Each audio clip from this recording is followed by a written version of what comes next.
Pres nomor urut 2 Prabowo Subianto mengatakan di masa Pilgub DKI Jakarta pada tahun 2017, Partai Gerindra yang saat itu oposisi mengusung Anies Baswedan dan juga Sandiaga Uno. Menurutnya kalau demokrasi tidak berjalan tidak mungkin Anies jadi gubernur. Sementara itu, Capres Anies Baswedan membalas dengan menyatakan bahwa tidak semua politisi mampu menjadi oposisi pemerintah. Menurutnya, Prabowo tidak tahan jadi oposisi karena hal itu dapat menghambat bisnis. Mas Anies,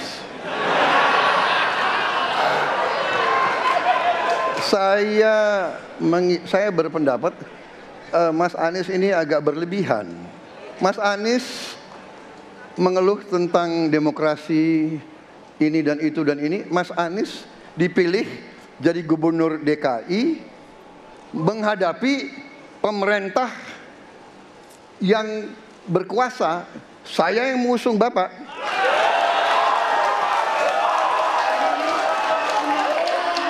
Kalau demokrasi kita tidak berjalan, tidak mungkin Anda jadi gubernur.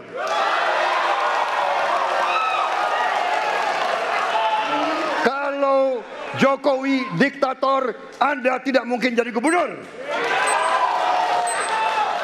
Saya waktu itu oposisi, Mas Anies. Anda ke rumah saya, kita oposisi, Anda terpilih. Waktu habis, Bapak. Harap tenang, Bapak Prabowo.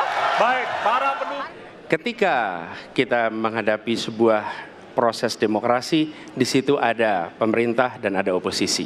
Dua-duanya sama terhormat.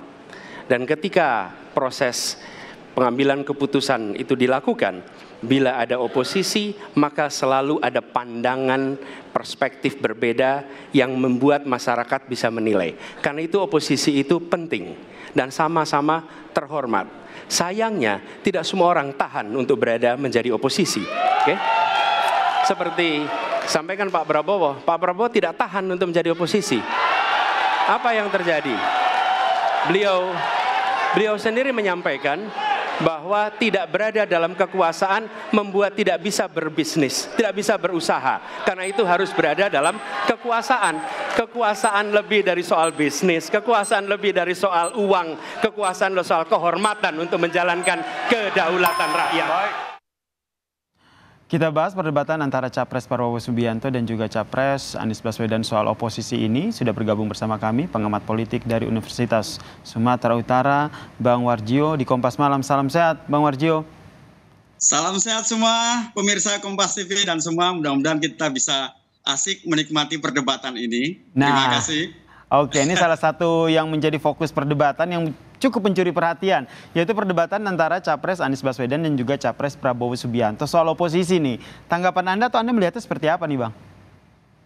Ya, saya kira yang pertama ini harus kita sampaikan ya, bahwa ini sebenarnya persoalan klasik mengenai demokrasi kita, terutama ketika kita berbicara pada persoalan bagaimana kualitas demokrasi itu berjalan. Nah, kalau kita amati debat-debat yang disampaikan ya, baik oleh Pak Anies Baswedan dan kemudian direspon oleh Prabowo, saya kira ini mengindikasikan bahwa ada persoalan dalam konteks praktik demokrasi kita.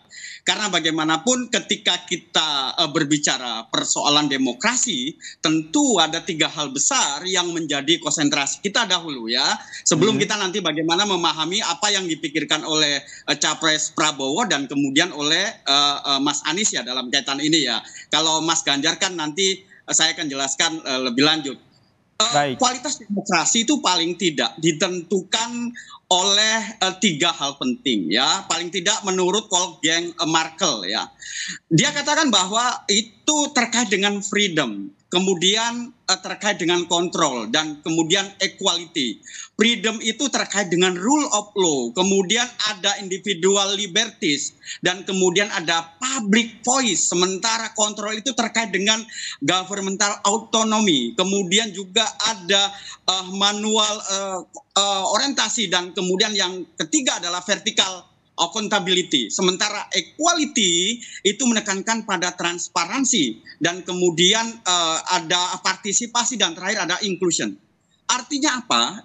memandang bahwa apa yang disampaikan perdebatan dalam konteks Capres Prabowo dan Anies terutama, saya memandang bahwa memang ada persoalan dalam konteks di Indonesia di mana Anies memandang pentingnya persoalan penerapan kualitas demokrasi itu secara literasi ideal, sementara Prabowo misalnya memandang bahwa demokrasi harus dilihat dalam bentuk praktis. Karena dalam kaitan ini demokrasi itu harus dilihat dalam 3 hal. Satu, kalau saya posisikan ya, ini kan Prabowo pada posisi yang pertama di mana melihat demokrasi itu hanya prosedural. Makanya konsentrasinya hanya persoalan ketika Anies bahwa dia pernah menjadikan Anies sebagai calon gubernur melalui partainya. Nah, proses-proses prosedural yang dia sampaikan seperti itu kembali ke beberapa tahun yang lalu. Nah, sementara Anies menekankan pentingnya demokrasi bukan hanya persoalan prosedural, tetapi juga persoalan inti daripada demokrasi itu sendiri gitu. Oke, jadi kalau kita lihat perdebatan antara Anies dan juga Prabowo soal oposisi ini memang akarnya adalah bagaimana pelaksanaan demokrasi di Indonesia yang menurut Anda itu memang tidak jalan seideal yang seharusnya, begitu? Iya, betul. Kalau kita bicara ukuran-ukuran kualitas demokrasi jelas ada persoalan misalnya ya kalau cara pandangnya seperti itu gitu. Prabowo menekankan misalnya bahwa demokrasi lebih pada konteks prosedural. Misalnya pelaksanaan pemilu, demikian juga bahwa misalnya calon itu harus menggunakan partai politik, proses politiknya kan seperti itu dan itu menjadi kebanggaan sendiri bagi Prabowo. Dan dia katakan bahwa Anies bagian daripada itu. Dalam konteks demokrasi itu jelas prosedural dan ketika Prabowo misalnya mempersilahkan Anies pada waktu itu menjadi katakanlah calon gubernur melalui partai Gerindra lewat Prabowo, saya kira itu proses politik yang biasa dan itu prosedural. Tetapi bagi Anies sekali lagi itu tidak cukup apalagi dengan praktik yang sekarang. Dia merujuk pada beberapa persoalan kebebasan berpendapat, ada banyak kejadian-kejadian di berbagai wilayah di Indonesia, bahkan dia menghadirkan tokoh-tokoh yang terlibat atau yang mendapatkan sanksi dari persoalan kebebasan yang tidak didapatkan pada pembentukan kualitas demokrasi di Indonesia. Nah, itu menjadi kunci bahwa ada persoalan dalam konteks kualitas demokrasi sehingga kemudian itu harus diwujudkan. Jadi cara pandang memahami antara Prabowo yang lebih praktikal dengan Anies yang komprehensif, saya kira ini perbedaan besar di antara keduanya. Memandang bagaimana kualitas demokrasi itu harus ditegakkan. Betul, karena kalau kita lihat sebelum dari membahas soal oposisi ini kan mereka yang dibahas adalah bagaimana ketimpangan demokrasi yang terjadi. Ada indeks demokrasi di situ yang akhirnya sempat disinggung oleh Anies Baswedan sehingga akhirnya yang didorong oleh Anies adalah perubahan begitu. Kalau kita lihat Prabowo ini lebih kepada melanjutkan apa yang dilakukan oleh Presiden Joko Widodo. Apa yang Anda lihat soal hal ini? Ya, saya kira memang ini hal penting ya. Kunci daripada bagaimana meningkatkan kualitas demokrasi itu tentu harus ada oposisi. Dan oposisi itu memandang ada persoalan dari praktik demokrasi yang sekarang ini dijalankan. Dan oleh karena itu, Anies menggunakan terminologi perubahan itu. Kalau tidak ada perubahan, maka sebenarnya tidak akan terjadi kualitas demokrasi. Yang ada hanya demokrasi secara prosedural. Baik. Oleh karena demokrasi itu harus dilihat dalam berbagai aspek sebagaimana saya sampaikan tadi.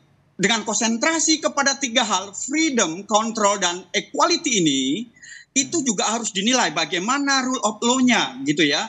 Bagaimana kemudian individual liberties-nya, bagaimana kemudian public voice-nya. Demikian juga bagaimana kemudian vertical accountability-nya sampai pada inclusion-nya itu. Jadi saya kira memang harus dibicarakan lebih lanjut dalam konteks pembentukan kualitas demokrasi dalam debat itu. Baik, kita nantikan ya apakah nanti ini akan menjadi salah satu topik yang akan dielaborasi lagi, diperdalam lagi dalam debat-debat selanjutnya. Terima kasih pengamat politik dari Universitas Sumatera Utara, Bang Warjio telah bergabung bersama kami di Kompas Malam. Salam sehat.